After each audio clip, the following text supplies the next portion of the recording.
युद्ध विराम पर ही ईरानी सिक्योरिटी काउंसिल का एक बयान सामने आ गया है, जहां ईरान ये कह रहा है कि दुश्मन पर जरा भी भरोसा नहीं है, हमारी उंगली ट्रिगर पर है। ईरान की तरफ से एक और बहुत बड़ा बयान, दुश्मन पर जरा भी भरोसा नहीं है। डिन्नी सर, अब किस तरीके से आप इवैल्यूएट कर रहे हैं इस ओवरऑल सिनेरियो को, क्योंकि यहां ये भी खबरें साफ तौर पर दावे के तहत कही जा रही हैं कि सीज फायर का उल्लंघन होना शुरू हो चुका है।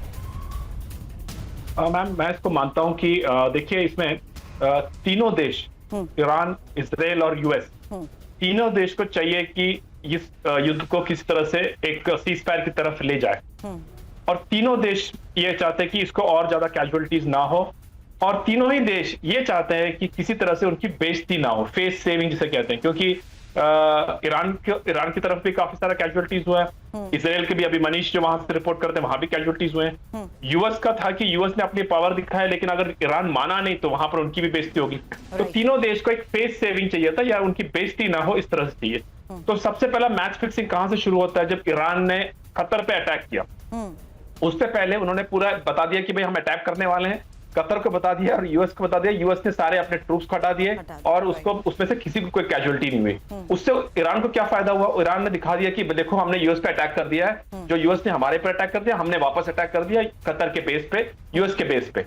अब इस इमीडिएटली आफ्टर दैट, इमीडिएटली उसके बाद ट्रंप ने तुरंत अपने ट्रूथ सोशल और एक्स के दौरान बता दिया कि नाउ सीज फायर होगा, और मैंने उसमें दोनों देश को बुला लिया, और मैंने बात जैसे जिस तरह से ट्रंप कहते हैं उसी तरह से उन्होंने कह दिया अब there will be no more firing. 6 घंटे के बाद ईरान स्टॉप करेगा, 12 घंटे के बाद इजराइल स्टॉप करेगा, 24 घंटे के बाद पूरी तरह से शांति होगी। अब उसके, लेकिन उसमें प्रॉब्लम, जैसे आपने, मैम ने सही बताया था कि इसमें कतर का भी एक रोल था।